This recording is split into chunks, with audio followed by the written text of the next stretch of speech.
Hi, my name is Sandra Williams, and I'm going to talk to you today about social power. There are 5 bases of social power according to French and Ravine.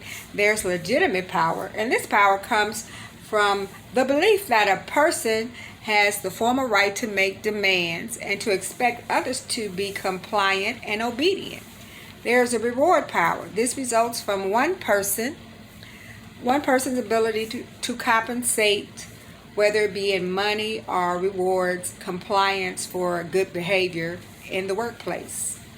And in other words, that's like they're doing their job correctly. There's also expert power, and this is based on a person's high level of skill and knowledge, their ability to give information and skill expertise to a certain organization. For example, we have the medical field. We have doctors who are highly trained on how to do services to other people, whether it's in the form of surgery or just preventative health care. There's also referent power, which this is the result of a person's perceived attractiveness or weakness and their right to others to earn their respect. And there's also that famous coercive power, which the alpha male dominantly uses the coercive power. And this comes from the belief that a person can punish others for noncompliance. Or in other words, if you're on a job or position and you're not doing what you're supposed to do, then there is a great possibility that you could be terminated or fired from your position. And this is a threat that the supervisor uses often. Since social power is at the heart of group dynamics in the workplace, social power is particularly tied to a supervisor's strategies directed at their subordinates to gain compliance from them. Of interest to any organization are the outcomes with the different uses of social powers. In that vein, the primary function of leaders is to enhance the organizational effectiveness and the commitments from the members of the organization to do a great job. However, increasing organizational commitment is easier said than done, and presumably requires the right approach to succeed. Specifically, increasing effective organizational commitment may depend on a leader's leadership style and the basis of social power they use to achieve this goal. Leaders can use a wide range of bases of power to influence their subordinates. These bases can also be categorized into harsh and soft power bases, and that all depends on how they restrict the autonomy to comply, or in other words, whether or not the employees comply.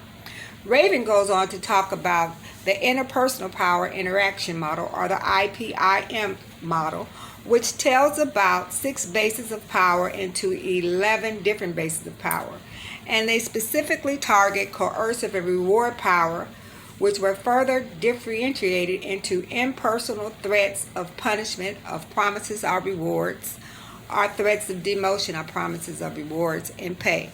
And I can certainly identify with that in our organization. I work for the Chicago Public School District, in which there are over 600 schools. And at some schools, they do have a person who may be over a school that is an alpha male or alpha type leader, and they consistently use harsh words, punishment. For example, I know of a teacher that got fired because they did not comply with the rules, and this was a particular rule that dealt with contacting students. So I can understand that one, but the threat of them seeing that particular teacher being punished for contacting a student, and this student was contacted outside of regular hours, so I don't know if they thought something funny was going on, but from our understanding, the teacher was being above board and trying to be honest and just wanted to contact them.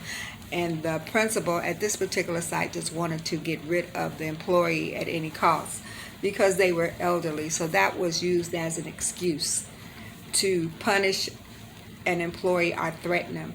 And at one time, CPS was given carte blanche to go after the older teachers to get them out of the system because they were making over $120,000. So they were definitely trying to get them out of the system. And that's just at one particular school. But the IPIM, or the interpersonal power interaction model, according to Raven, gives different legitimate power into four categories: legitimate position of power based on social norms requiring obedience from people who are in a superior position in informal or informal social structures. The second one is legitimate power of reciprocity based on a social norm that requires someone to feel obligated to reciprocate. At our district, sometimes it's very political, and it is: if I wash your back, I'll wash yours. If you do something for me, I'll do something for you. And that's very politically based in the city of Chicago. They recently had a new mayor, and she did appoint certain people to certain positions, and I'm sure that those were political favors. So that particular power, legitimate power based on a social norm of being reciprocal, you do me a favor, I do you a favor, is very prevalent in our district. And there was another power that they discussed, the power of equity based, or an equity or compensatory, receiving money for doing a good job. This norm requires an employee to be obedient to someone who has suffered or worked hard, or someone we have harmed in some way. So even at our district, I have seen evidence of this power based on equity, where someone has suffered or worked hard, and they have received harm. There have been teachers who have been physically hit by students, and they were harmed and had to be removed from the school because they were hurt. So I do understand that, and hopefully that doesn't happen often at the districts that you work at. But there have been instances where teachers have been physically attacked by students for whatever reason, and they have had to have some type of assistance to be removed because they were hurt. Okay, legitimate power of dependence based on a social responsibility norm that obliges compliance with the request of someone who is in need of assistance.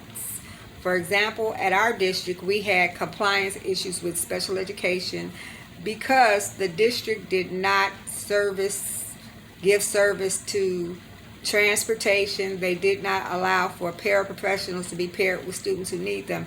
And this was strictly done based upon the orders of the previous mayor, where they cut the funding for special education. They were trying to save money. So they did not give the okay for certain students to have bus transportation, nor for them to have services for a paraprofessional. When in the past this was strictly done as a team level, now they had to have an administrator